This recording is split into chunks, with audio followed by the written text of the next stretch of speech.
put in for amphibious warfare. So we did.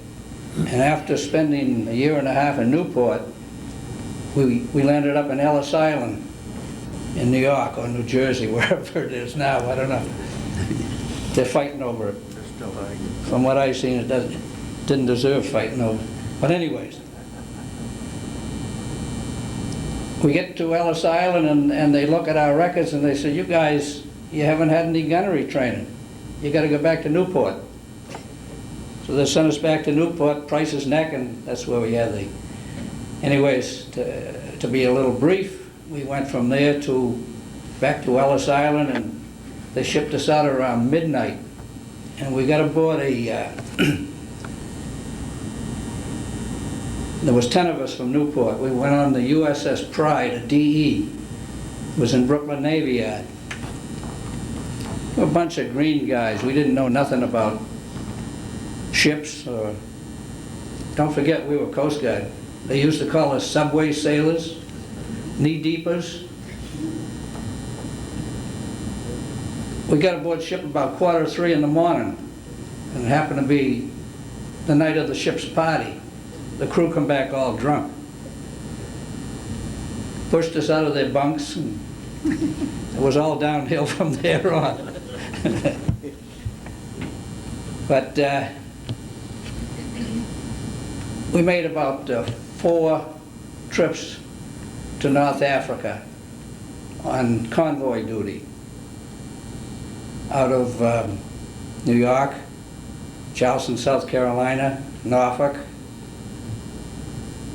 I think 2 of them come out of South Carolina, Charlestown. It was quite a thing to find yourself in Tunisia, in the once city of Bizerti. There was nothing there. The harbor was filled with sunken ships. The buildings were all blown apart. When we went on Liberty, we'd have to thumb a ride to Ferryville. And the only ones that would pick you up would be Navy trucks or Army or whatever. And I forgot my notes, you can tell that, can't you?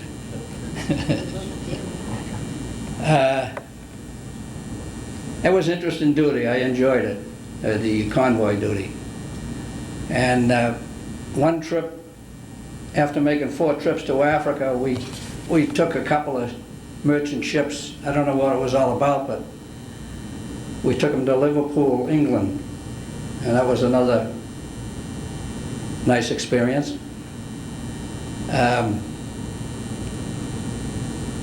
After that, I believe we were sent to Agencia, Newfoundland. We were on anti-submarine patrol with CVEs. Those are the baby carriers. There'd be flotillas of DEs, which were to be 6 ships to a flotilla. During the war, the Coast Guard manned 30 Navy destroyer escorts, and mine was one of them, the USS Pride.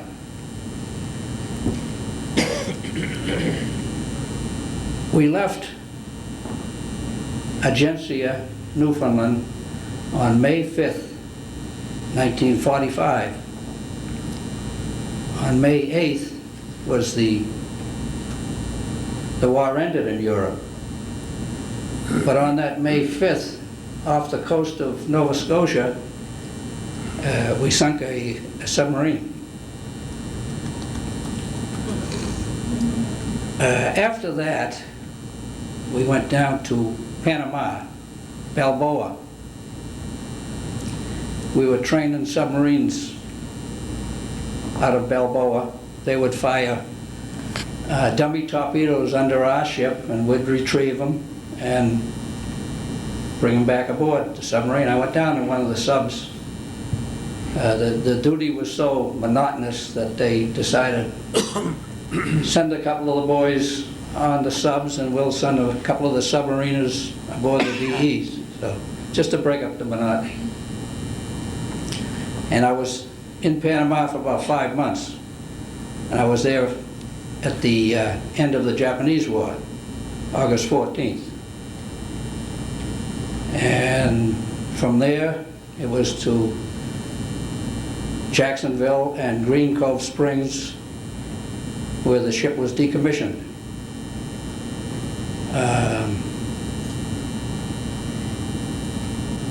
After I was mustered out, I got a job with Wilmington Fire Department. I spent 32 years there. Did you Huh? Did you work? No, I never had a real job. That was pretty good, huh? From Coast Guard to the fire department.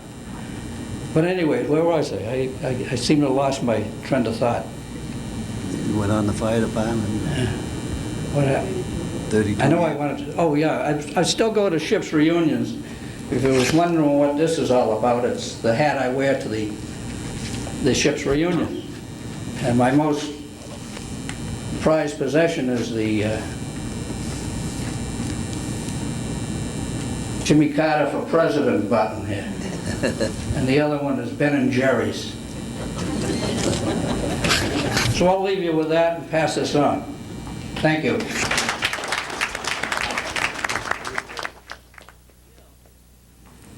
Well, this isn't going to be much of a speech for me, being a high school dropout with a limited vocabulary. But I'll see if I can start at the beginning.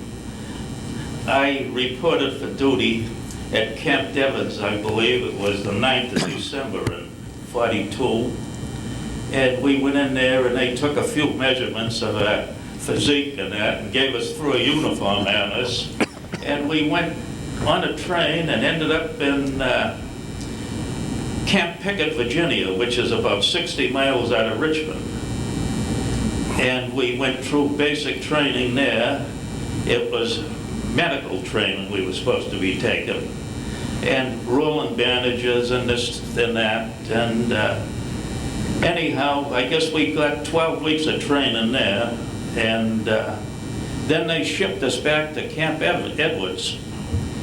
And of course now we're supposed to be a full-fledged soldier at this time after 12 weeks. And we went to Camp Edwards and we were there for about a week. They gave me a weekend pass, come back on like Monday, and we ended up down in Camp Kilman, New Jersey. And this was preparation to head overseas. They loaded us on a truck like a bunch of cattle, brought us into a big closed building, and early in the morning, they got us all out, loaded us on the LST number 6. And we headed out by, through Staten Island, I guess. We went by the Statue of Liberty and out into the ocean. And there was a big storm brewing at that time. And the LST, the sailors on there were about like me. They weren't too good at their job either at that time. So anyhow, the anchor was flailing around, banging on the side of the LST. The front doors weren't tightened and they were crashing away, and they didn't put any taps over the vents coming in, and I was in the bottom compartment with my barracks bag. The water was coming in, my barracks bag is floating around in there, and the water's splashing against the side of the compartment and into the bunk where I was. But finally we got off of the, we got over around Bermuda, and it was still rough, and they brought us into the harbor in Bermuda there, some of the vessels, and we were anchored in there, and it was still stormy. One of the other LSTs slipped anchor, and it run into ours, and they had like a 3-inch gun on the bow, I believe, and a 40 millimeter on the stern, and it bent the gun up, and they had to put a new barrel on it. So now we get out of Bermuda, and we're headed toward North Africa. I don't know where we're going, we're just going. And about the 3rd or 4th day out of Bermuda, in the middle of the night, everything on the LST went quiet, the engine stopped. And daylight came, and we were out there all by ourselves, out in the middle of the Atlantic there. And there was one little escort vessel circling, it's way off in the distance. So finally, they got the thing going, and it took about 3 days to catch up with the convoy again. Now we're, I don't know, probably another 4 or 5 days, or maybe longer. I'm down below deck, and I hear this, all this running along the top of the deck, and I said, what the heck is this? And there's a big boom, and one of the other LSTs, the steering had broke, and it ran into the side of us and punched a big hole in the side of the vessel. So I don't know if they put mattresses in that, and then when it quieted down, I think they got some welders and patched it up. But anyway, we kept going, and finally we ended up going into the, before we got off our Casablanca, I guess it was, they started throwing depth charges like mad ahead of us, and anyway, finally we headed into the Mediterranean, and you could see, it was nice and sunny as I remember, and you could see that, I guess it was Spain on one side and North Africa on the other side. So we went in, I don't know how long it was in the Mediterranean, but they brought us in on the Rock of Gibraltar.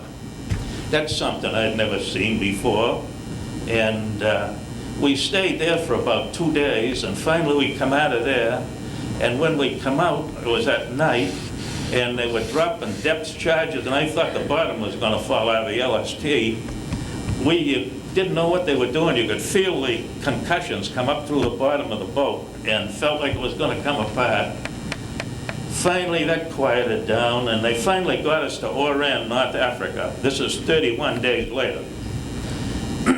And from there, we went up into this little village, I guess St. Cloud, up outside of Oran, and we stayed there, and at night the Germans were coming over, and they were bombing the harbor there at Oran, and we kind of had a ringside seat of all the flak and everything flying, like 4th of July. Then they took us from there up into Ozu, and we were getting amphibious training there with the landing craft there, those Higgins boats and that bring us out and come charging in the shore, and we'd have to run out with full field equipment and go ashore and that. And while we were there, it was in June sometime, they got us out near this highway, and President Roosevelt and Churchill come by in a big touring car, and we got to see them. And then it wasn't much later that we loaded us up again on another LST, the number 306. And while I was on that, I was on the stern, and I saw this sailor there, and he looked familiar. So I went over and I spoke to him. I says, "Is your name Stanley Pangonis?" He came from, he says, "Yeah, he was a person I worked with at Harriman's Tannery." And anyhow, finally we took off, and we went up into the harbor at Tunis. And we stayed there for, I don't know, probably a week or something like that. I guess they were getting all the ships ready for the invasion of Sicily. And then finally, it was hot up there. Them ships, I swear the water would boil on the deck when they were so hot up there. And finally they took us off. We went through the ancient city of Carthage, went ashore, and they marched us about 8 or 9 miles that night. And we pitched our little tents, and they gave us a little bit to eat. I guess it was sauerkraut and Vienna sausage, if you know what that is, with a slice of pineapple. And anyway, the next morning, the British took us in their lorries, and they brought us back to the Tunis harbor there. We loaded on the LSTs, and we went out, and we're on the way for Sicily for the invasion.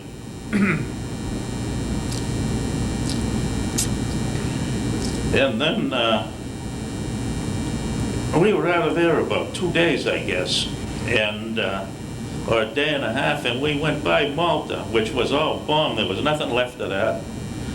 And then I don't know how many days it was, 2 or 3 days. It was rough as heck anyhow, traveling to Sicily. And it was a huge convoy. They claimed there was 2,000 vessels in it at that time. They weren't all huge ones. They used those tank landing craft. A lot of them were open. They were only about 105 feet long. You must have seen them, Petey. They were about from here to the end of the building there. They used to use just tanks, I think, in them. But finally, on D-Day, they went into Sicily. At night, the infantry went in, and we didn't go in until the morning. And there was a cruise, the Philadelphia, would come in right behind us, and they were blowing the pillboxes out on shore. And then finally, they took the tanks off of our LST. They went ashore.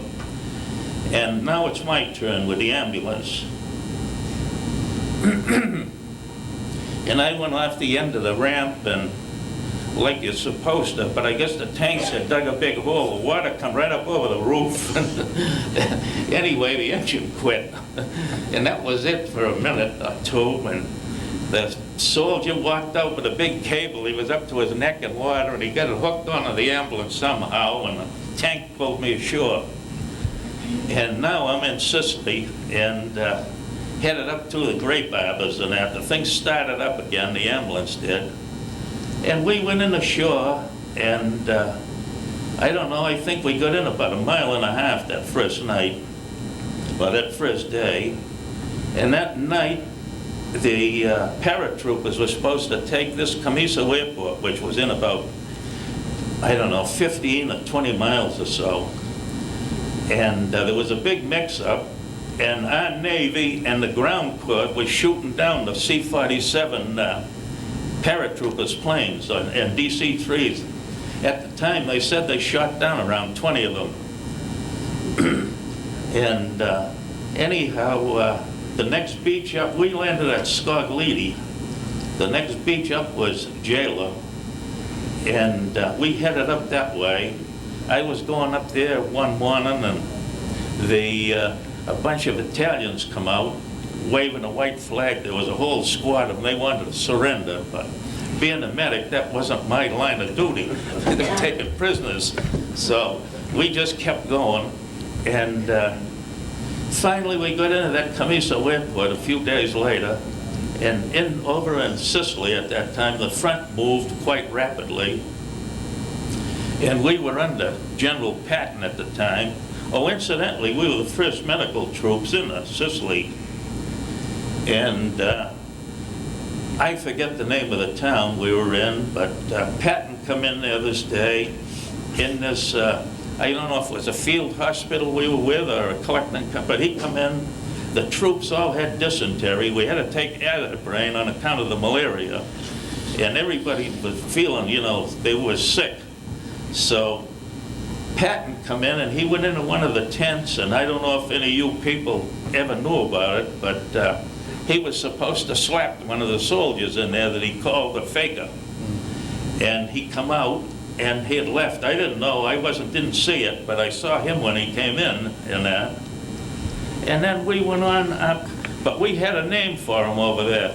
We used to call him Blood and Guts, our blood and his guts. Yeah.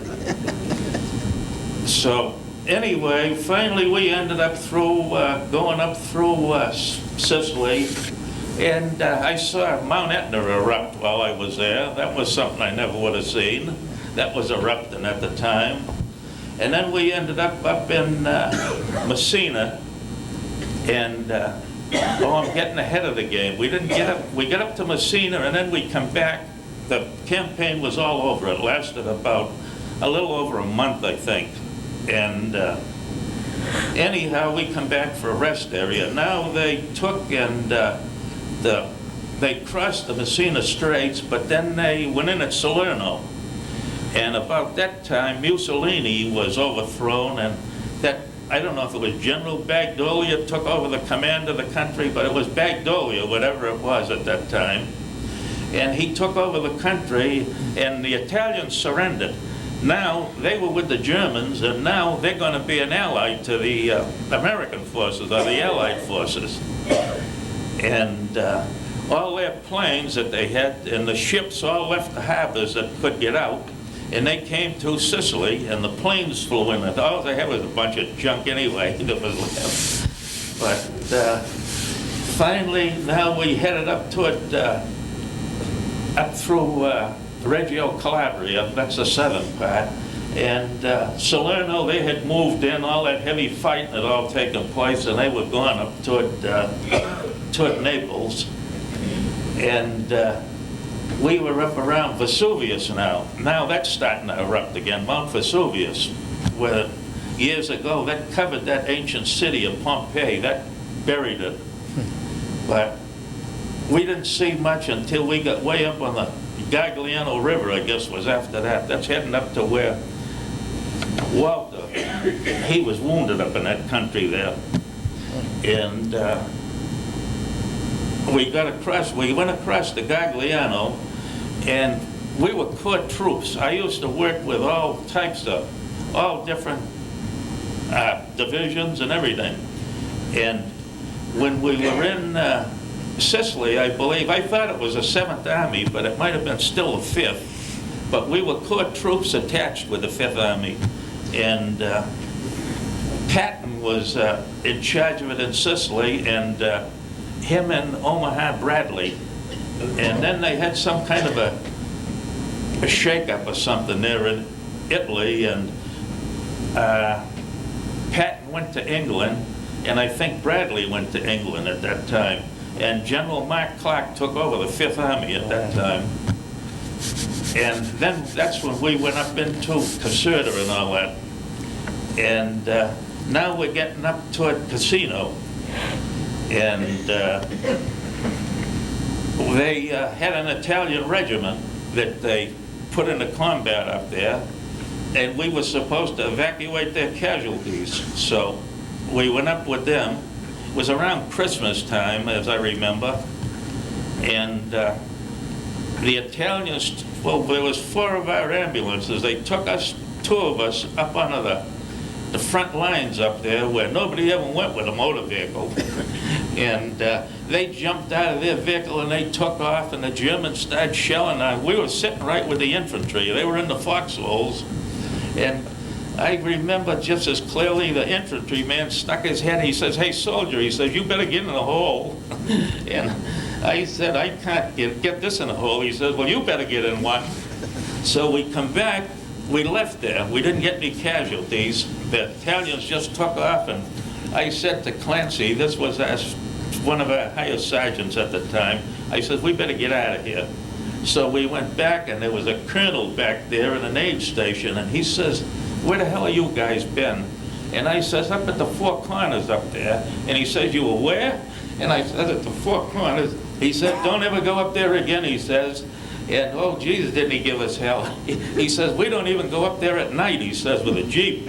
And anyhow, we stayed at their aid station after that. And I think that's about the time Walter here got wounded up in there. And anyhow, we were there for a few weeks with them Italians, and I forget what happened. Then they put us with the French Moroccans over about 20 miles east of there.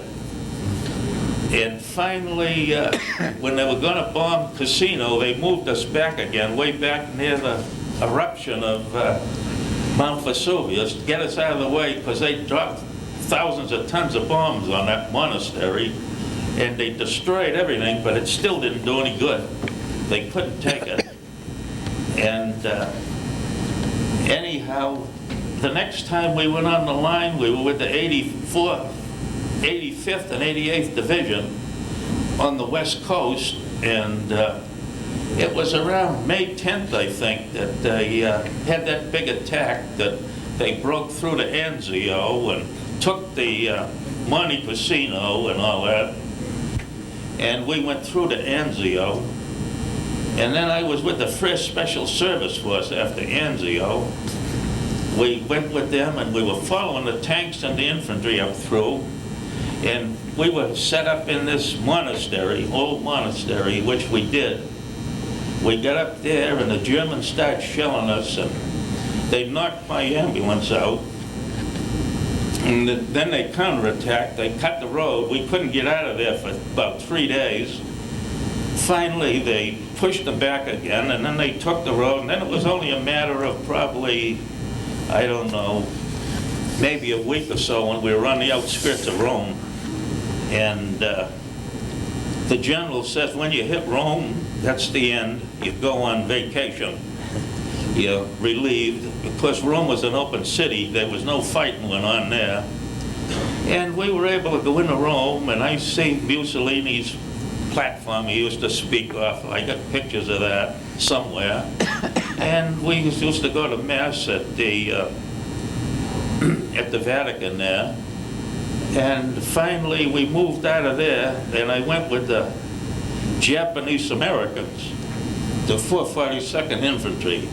Their parents were all in stockades and everything throughout the country. Yeah, some of them came from Hawaii. And this was quite a ways north of Rome. And we went up with them, and they had the Battle of Belvedere up there, and they wiped out a bunch of little German battalion or something out there. And then we moved on, and this day I'm up there with the infantry. It was quite a thing, sitting there, and they're shooting the mortars, you know, these 81 millimeter mortars, and they were right over there. And I says to the officer, I said, how far? He says, oh, they're only going down there about 200 yards. And I said, geez, what am I doing here?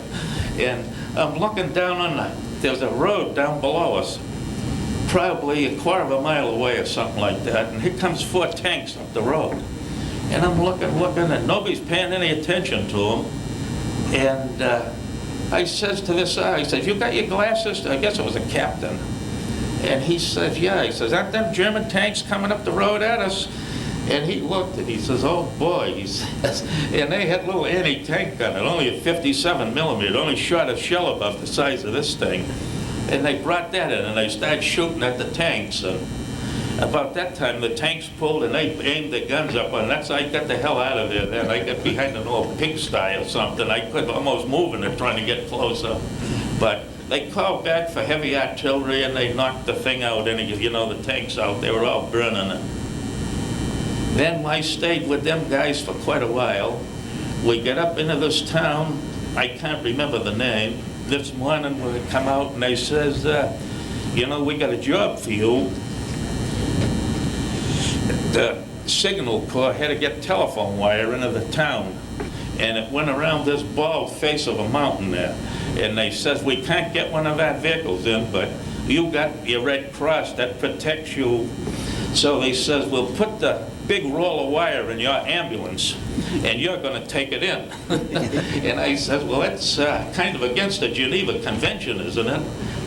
We weren't supposed to do that. But they says, yeah, but that's the only way we can get the wire in. So anyhow, they put it in the back of the ambulance, and they stressed the point to take it nice and easy, don't make any dust or nothing. I just went along, and they fed the wire up. We get into town, and everything was beautiful. And we had the wire in there, and we stayed in for quite some time. I headed back out, and I swear that they had a whole the artillery there, that battery down below, and I said, they must have saw us putting the wire in, because boy, they were really after us on the way out. And it was one of the hottest spots I was in. The shells were hitting everywhere, but there was, the way the road was, there was a big bank above it, and they didn't hit us anyway in there. And finally, I guess we left that outfit and went with, I can't remember now. We got down into the Po Valley anyhow, up on the Po River, and they were advancing quite rapidly then. This is probably almost 6 or 7 months later, and it was getting toward war's end.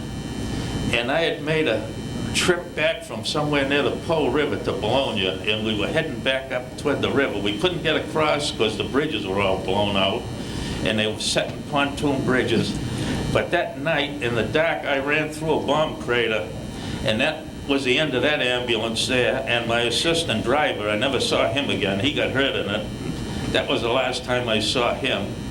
How much time have I got left? 30 seconds. 30 seconds? You told me to tell you to shut up. Oh, yeah, shall I give it to Porky right now? Well, as I can say, thanks for inviting me, and the pleasure's been all mine. Good job. You, I didn't have any notes, so I I didn't couldn't. either. Won't make any difference how you turn this, I guess. Yeah. Well, I'll never get a notch for what I'm gonna talk about, to be honest with you. My memory wasn't too good, but we'll start off from Camp Devens. Like Tom, we wound up in Camp Croft, South Carolina. And man, that was something. They, sergeants, they hated us with a passion. And there's a friend, the kid I was with from Tewksbury, Walter Morris, and without a doubt, if he could have got away with it, he would have thrown a grenade at him. Oh, didn't he hate the sergeant? Well, he wound up and got captured. And then from there, now I'm ahead of my story. We landed in Oran, Africa. That's where we landed. And then from there, we went from there and went into Salerno. We're in there, and we're just yahoos and a bunch of young, we didn't know anything about what's what. And we're all lined up, and the kid says to me, "What's all them barracks bags over there?" I said, "I don't know." So a sergeant come along and says, "Who's them barracks bags belong to?" "They belong to the people you're replacing," he says. "Oh." So to make a long story short, we stayed there for a little bit, and then we got assigned to the different companies. I was in the 143rd E Company. Well, we went from there, they took us up into, well, we're heading for Casino, that's what it was. Cold, oh my God, it was cold. But they said that the United States Army was the best equipped soldier in the country. Well, if they had come over and looked at my feet, had lost one heel, had to take the other one off so I wouldn't kill myself. Big, heavy overcoat. We're going in there and I got the overcoat on and I'm cursing and swearing. And pretty soon I hear this kid says, "You better shut up." I said, "There's nobody around here." And all of a sudden, brett, brett, to my left, I said, "Mother of God."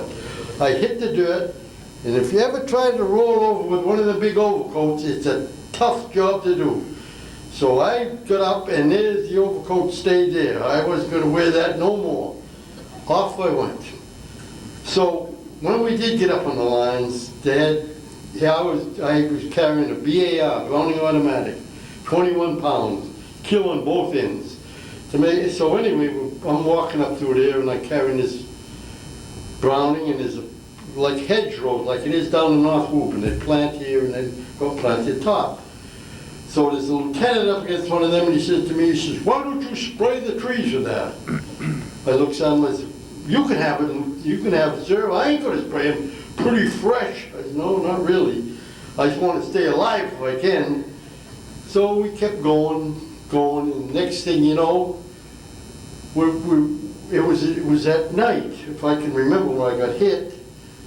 And I got hit in the head, my hand was sore on my foot, and I put my hand up there, I said, "Blood, back to the sheets, I'm going." So they take me back, and they put me in I think it was the 95th evac in Naples. Oh boy, that was slick. Anyway, to make a long story short, they took me, I got out, after they patched me up, I went back again. Well, when we got back this time, they were getting prepared for the invasion of southern France. Well, I got lucky. I got into the motor pool. I was assistant Jeep driver. Well, we had to take and put like Cosmoline all over the motor, and then from the exhaust pipe, they'd run a pipe up. And there was another thing, a breather or something, that had to be above the water. Oh, mother of God, we were all day doing that. So off we go off the LST. And would you believe, it was just like going on sand. All that stuff we put on there, we didn't need it. And it took us 3 days to get that off. You talk about some cursing? Oh boy, oh boy, oh boy. If they could only heard us talking about them illustrious officers. But the best officer I ever served under, his name was Goldsmith. Man, I'm telling you, just thank God I had a BAR I was carrying, because you didn't have to have a bayonet. He had them guys out there with their bayonets probing for mines. Well, they didn't find any. One day he's up to, they were shooting and he got one right across the lip, just burnt his lip. Well, I was in the hospital the time that he did get it. He got all chopped up with a machine gun. And then from there, let me see, they set us up where it was cold, I know that. I had oh yeah, what do you call them, overshoes. Everybody had overshoes with me. Feet were froze. So we get up there again, and these, the memories like blank like I am, but I got there, and I know we wound up in, what's that place that you were, Tom? Anzio, then there's another one over there. No? Sicily, yeah, we went over to Sicily. Listen to this. Now, That was before. huh? That was before. Well, anyway, we got there. I don't remember too good. I know. And so we get in, they drop us off, and Sergeant says, don't go over that sand dune, he says, they got observation on us. Ooh. So we got curious. Over we go. And what do you suppose we saw off in the distance? Bunch of GIs playing volleyball. I said, that's nice. That is very nice. So what are you going to do? But, you know, we had a lot of hard times, but we also had a lot of good times. Like, can't repeat what we used to say, but that's the way it was. But, oh yeah. Oh, the captain sent me, first I come up there, you know, and I was supposed to pick up some chow for our squad. So I'm standing there and takes out a piece of gum and throws the paper on the ground. He turns at me and he started down at my heels and right up the back of my neck. Don't you know they got observation on us? Says I. Oh, is that right? Yeah. I said, hope you don't come up where I got my bones parked. There was sea ration cans all over the place. I'm up there one day, and I gets up, I hear this to the kid who was with me. I said, look at that. Yeah, he said, they're strafing the German lines. I said, wouldn't you believe that, huh? All of a sudden, he had, zzz. I said, I better get in the hole. So I goes back to the sergeant where he was, and I said, did you see that American plane strafing the German lines? Where were you? I said, I was watching them. Well, I won't repeat it. He said, that was Germans strafing us, you nut. Ooh, says I. I tell you, as a soldier, I could foul up something fierce. But, you know, like I say, when I went from there, the best job I ever had in my army was over in when I got to Germany, Frankfurt. We had a first sergeant, he took a shine to me, I don't know why. He says, he had a barroom, his father had a barroom in New York. So he wanted to put a barroom down the bottom. We were living in these big German, they were like OCS buildings. They had the offices in, they were huge. So I says, he had this Italian kid who was real good at coming to doing anything. So he put a bar up, and he had two rooms, one for the non-coms and one for the privates. So Vittel, his name was, he says to me, he says, you know, he says, we need a bartender and you're going to be it. I said, what am I going to do? Serve him, he says, and get the money. I said, okay. So we had the sergeants were here and the privates were there. So their sergeants got all blown up one night. They were stiff as all get out. Drake Croncho would go with the glasses on the floor. And these glasses, the first sergeant got down in town, all fancy, you know. So I said, if you don't stop it, I'm going to shut this bar up. You can't do it. Bang, I went to the door and I turned the key. And them guys chased me right down to the first sergeant's door. The other guy, the sergeant, opened the door and he said, then Vittel said to me, what are they doing? What are you doing down here? I said, they're all breaking glasses, and I shut the door. Good, leave, he said to them guys. Ooh, they mad. Another time, my squad leader, and that's when I was the bartender, he woke me up. he chased me all the way to the first sergeant's door. And Vidal opens the door. "What's the matter?" I says, "He woke me up." "Don't you ever wake him up again. He was working last night for me." But I mean, I had some good times and I had some bad. I remember one time in France, someplace, we were down here and it was 15 to 20 feet like a banking. Now, just before we went to get over there, they were taking the top of that off, with the sand was flying all directions. Says I, once we get up over there, it's going to be goodbye Muse. So over I goes, and they had a set of machine gun was set way across the field. You know, when we got there, just what happened, but they dropped the machine gun and off they went.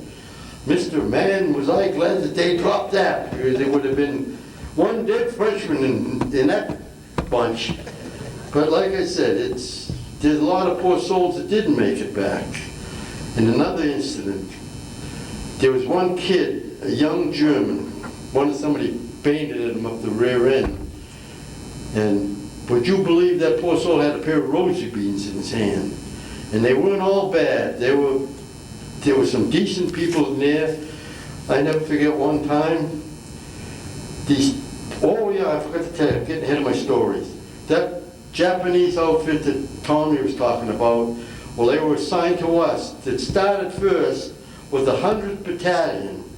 They come from someplace in the West Coast, they get. Then it went to the 442nd Regiment. Man, that was the most decorated unit over in the pond.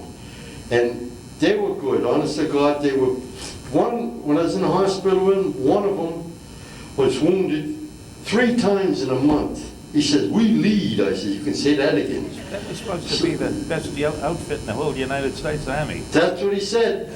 That's what they said. Oh, not in the Army, over there. Yeah. Over there. Now, don't argue with me, Tom. I ain't too good at winning I'm not too good at winning my arguments. It's like my wife. Every time I say something, I say, "You're wrong, you're wrong." Who winds up right? Her. Me, I'm always in the bottom of it. But anyway, let's get back to the war. I tell you, I got something else to tell you. I was supposed to, when I was in Frankfurt, they wanted me to be going review for Eisenhower, Montgomery, and Zhukov. So, paraded around for Eisenhower, for Montgomery.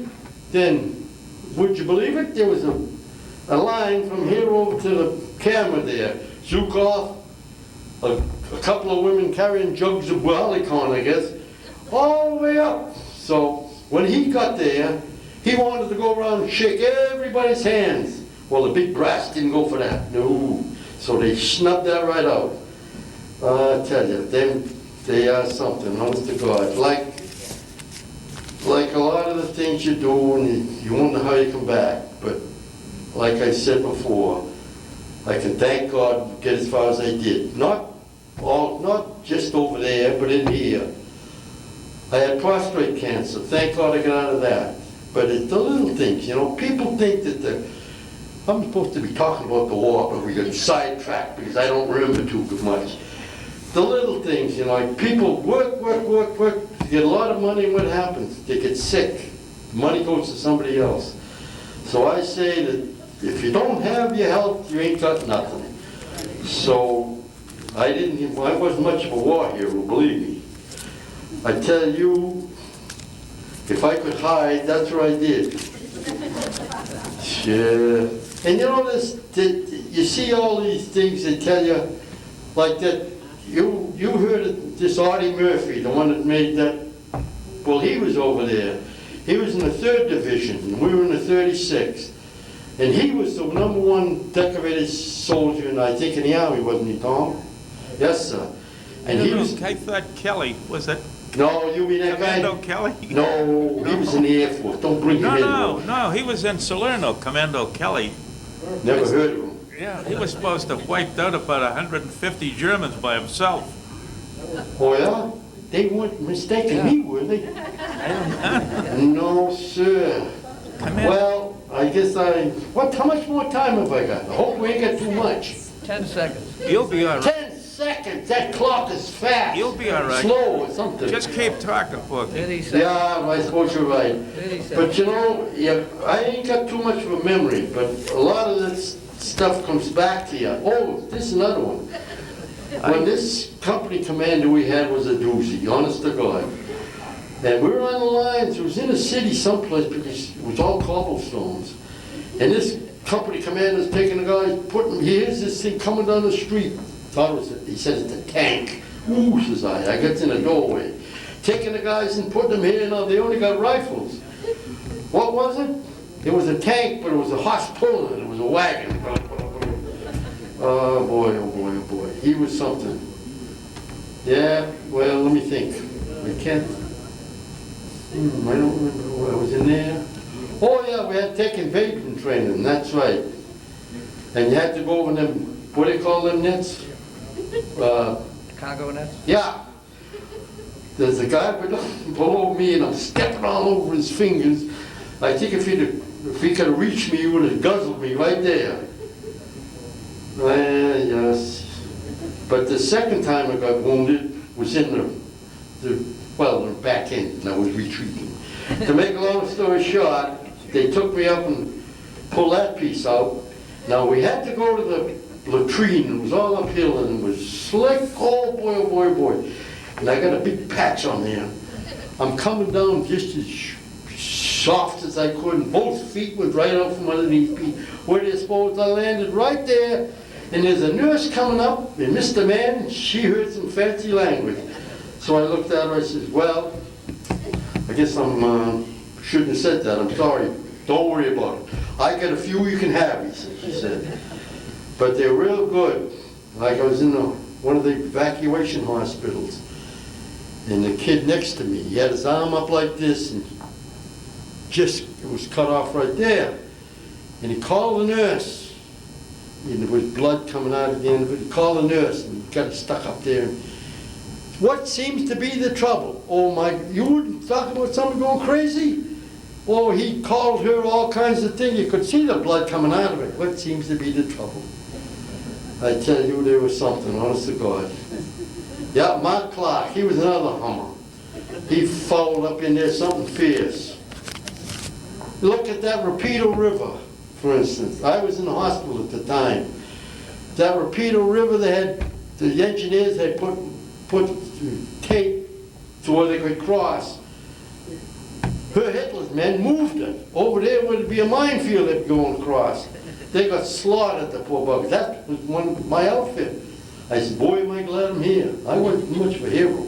I'd see them boats going by. Aha, says I. They must be going to do something. It was the Rhine. You don't know how bad it was. They said that river was running red with blood, you know. There was Well, so I'm many glad it guys. wasn't this kid's blood. Well, that's all I got for you tonight. I don't think I went the whole distance anyway. Now I'm going to give it to a man that has seen the war, more ways than one. And he didn't have no foxhole to get in. Mr. Nielsen. I don't know, has he got enough rope there? Can you make a lodge? He can now. I can. He'll be all right now. You only got 5 minutes, Laz. That's good. You That's all right. lucked out. I won't get through Pearl Harbor. Just so happens that I was in Wilmington on Pearl Harbor Day. Yeah, so But was I.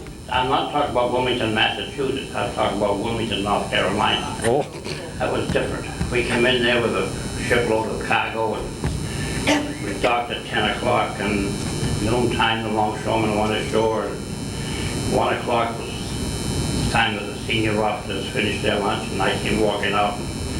Just as I walked out, my radio said that they're attacking Pearl Harbor. So I spoke to the longshore boss there, and I said, hey, the Japs are attacking Pearl Harbor. Huh? What's that?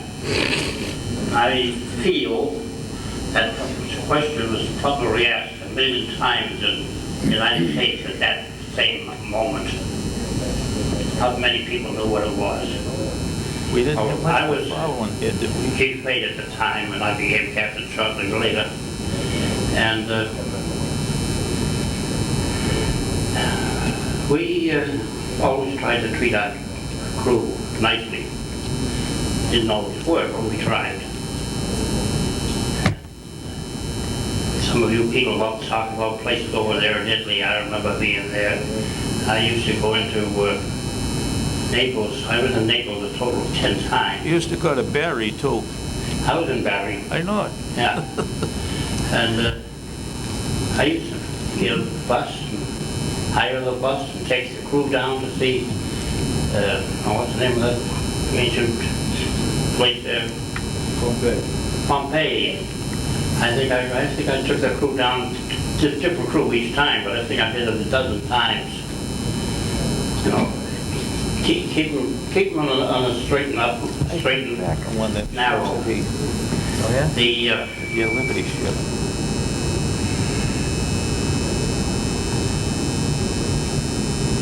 I'm trying to think. I spent a lot of time in the Mediterranean during World War II. Italy, I was 10 times in Naples. I went up to the northern part of Italy. And I was in Pola. You may or may not have heard of Pola. But Pola was a place that got the hell bombed out of it. I got there half an hour later. Hundreds of men were killed and there's millions of dollars in damages and so forth. And I docked my ship and I go walking down the dock and you could see the gold stripes on my arm. And people would reach out and shake my hand. They thought I was one of the captains who went through it all. I just let them do it. I don't know what I can say.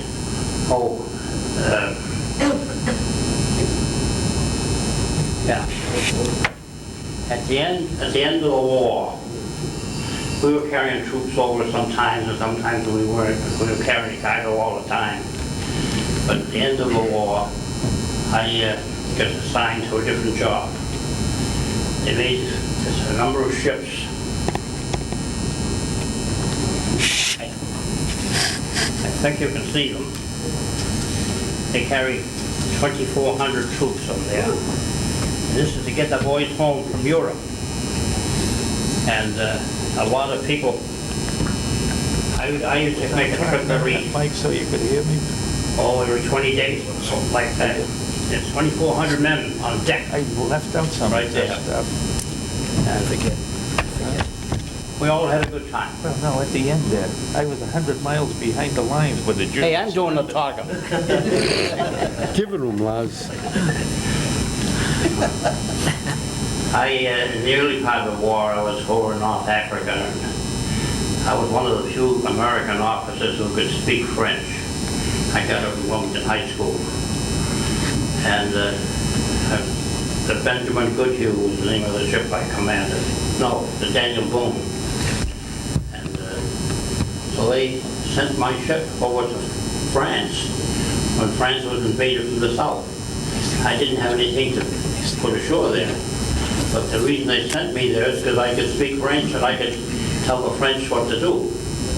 And I was there, I think, 6 or 8 weeks, just discharging cargo, you might say, going from ship to ship and telling the French to do this and do that. It was quite a nice trip.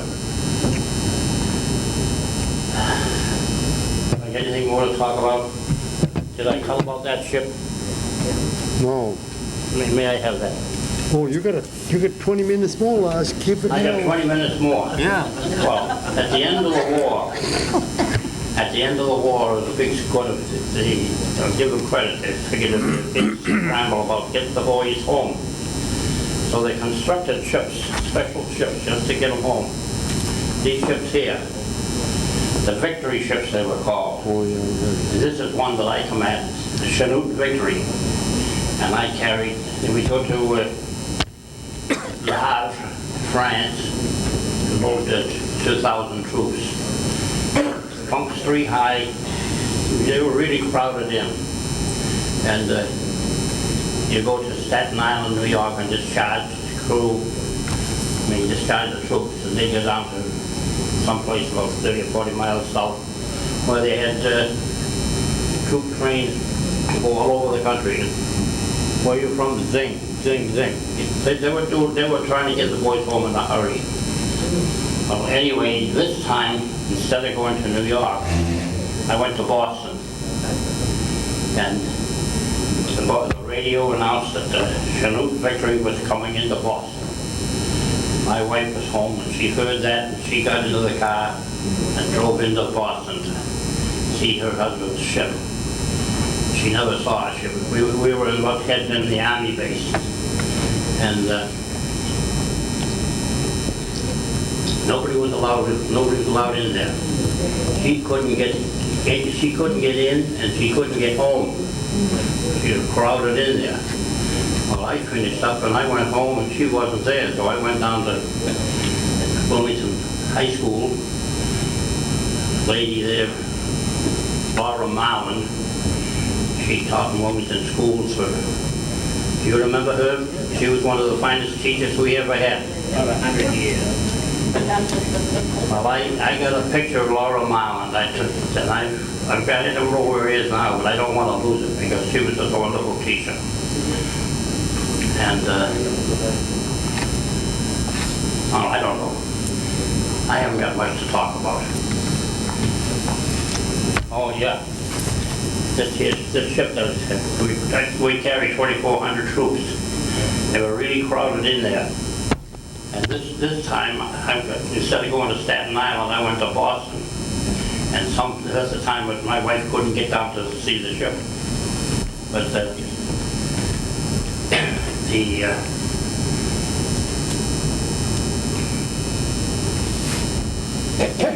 this is me, chief mate and the chief engineer. I had a man on there that had been down in the Mexican border when Vila and Obregon were having their fighting just in the days before World War I. And he was an officer on the ship, but I wish the hell they'd had him there too. But they didn't. Anything else to talk about? I don't think so.